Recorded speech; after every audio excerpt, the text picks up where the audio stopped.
সুষ্ঠু গণতান্ত্রিক পরিবেশ নিশ্চিতে দুর্নীতি নিয়ন্ত্রণ করার উপর গুরুত্ব আরোপ করেছেন বিশিষ্টজনরা। তারা আশঙ্কা প্রকাশ করে বলছেন, গণতন্ত্রকে সুসংহত করতে না পারলে বিপর্যয়ের মুখে পড়বে বাংলাদেশ।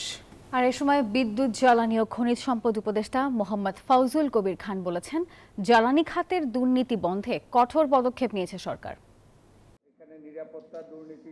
রাজধানীর সিরডাপ মিলনায়তনে গণতান্ত্রিক পুনর্গঠনের জন্য সংলাপ শীর্ষক এই গোলটেবিল বৈঠকের আয়োজন করে centre for governance studies CGS.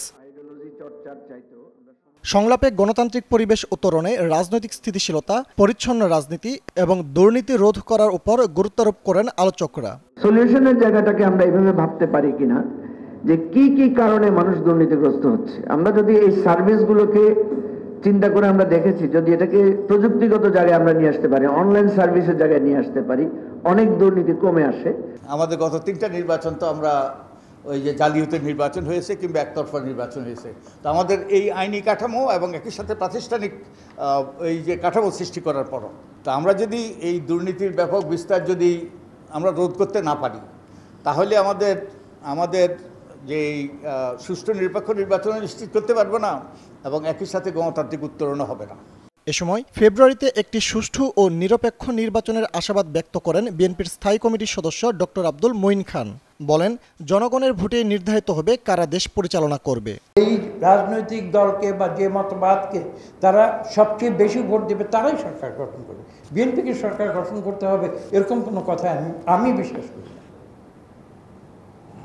এবং আমরা মানুষকে গণতান্ত্রিক প্রক্রিয়া আমাদের বক্তব্য আমরা বোঝাতে চেষ্টা করব। বিভিন্ন রাজনৈতিক দল তাদের যে বক্তব্য রয়েছে সেটা মানুষকে বোঝাতে চেষ্টা করবে। এতে তো কোনো দ্বন্দ্বের কোনো কিছু নেই।